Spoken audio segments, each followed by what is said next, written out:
वो निकाह का है, जिसको हुजूर नबी करीम सल्लल्लाहु अलैहि वसल्लम ने आधा ईमान करार दिया। इस पर बात ही कोई नहीं, आधा ईमान करार दिया। तो गोया जिसने निकाह कर लिया उसने अपने आधे ईमान की हिफाजत कर ली। और एक बड़ी दिलचस्प बात है इस हवाले से, आप ताज्जुब का शिकार होंगे, आम है, सादा फहम है, मगर कभी इस तरफ गौर ही नहीं गया। कायनात में सबसे पहला इंसान के दरमियान वजूद में आने वाला रिश्ता, ये रिश्ता निकाह है। यानी इस रिश्ते से पहले कोई और रिश्ता था ही नहीं।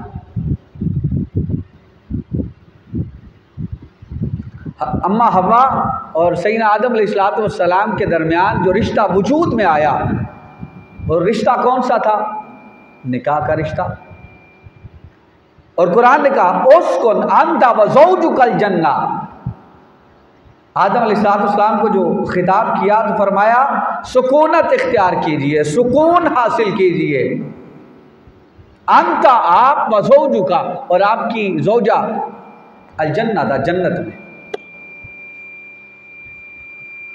इसकी अहमियत का अंदाज़ा इस बात से लगा सकते हैं आप कि बाकी रिश्ते सारे इस रिश्ता के बाद में वजूद में आए। और कुरान की नास फरमाया या अय्युहन नास इन्ना खलकनाकुम मिन ज़करिन व उन्सा।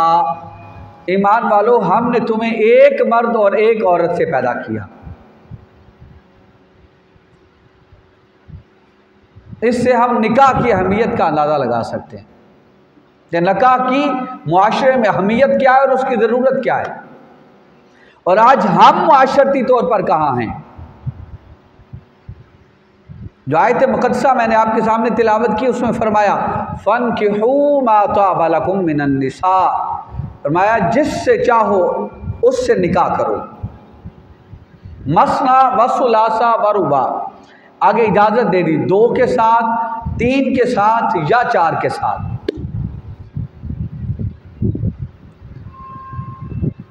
और फिर आगे कुरान करीम में फरमाया फ़न्किहूहुन्ना बिइज़्नि अहलिहिन्ना व आतूहुन्ना उजूरहुन्ना बिल मारूफ। तो उनसे निकाह करो उनके मालिकों की इजाज़त से, हस्बे दस्तूर महर दो उनको। अब यहाँ पर कुरान ने क्या किया, एक हद लगा दी। फरमाया कि जो बाकिर औरत हो, जो बालिग औरत होगी, जिसका पहले निकाह ना हुआ हो, उसके निकाह के सही होने के लिए ये शर्त लगा दी कि उसके वली से इजाज़त ली जाए। निकाह के लिए वली की इजाज़त का होना ज़रूरी है। वली की इजाज़त के बगैर फुक़हा ने लिखा इस पर, बाज़ ने कहा कि बिल्कुल निकाह मुनअक़िद ही नहीं होता कि अगर वली की इजाज़त ना हो।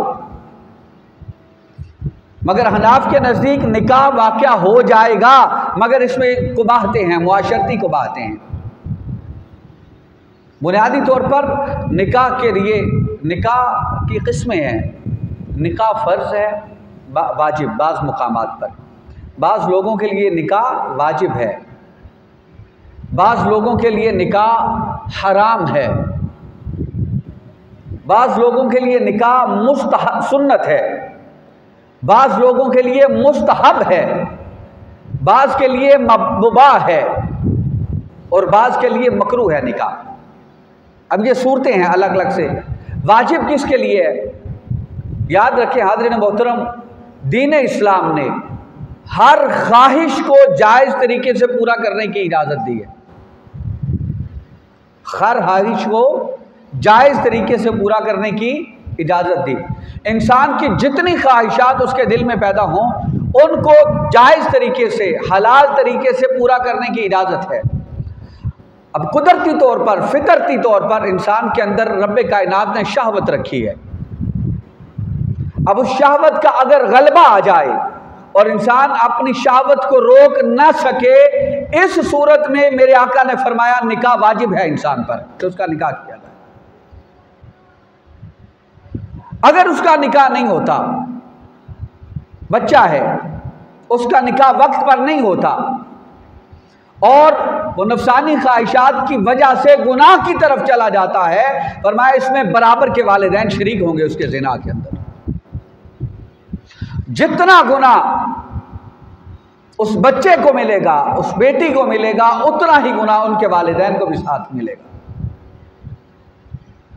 इस सूरत में शख्स पर निकाह करना बोलिए क्या है?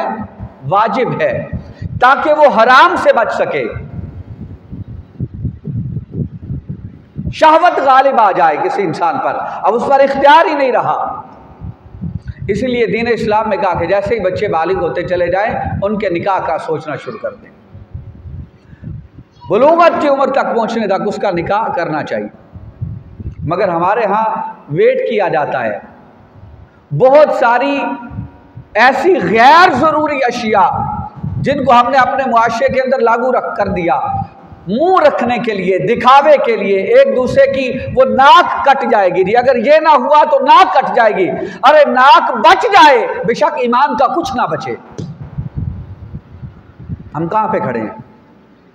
नाक बचाते बचाते हम दीन की हदों को पार कर देते हैं। नाक रखते रखते हम इस हद तक चले जाते हैं कि फिर बाद में सिवाय पछतावे के कुछ नहीं रहता।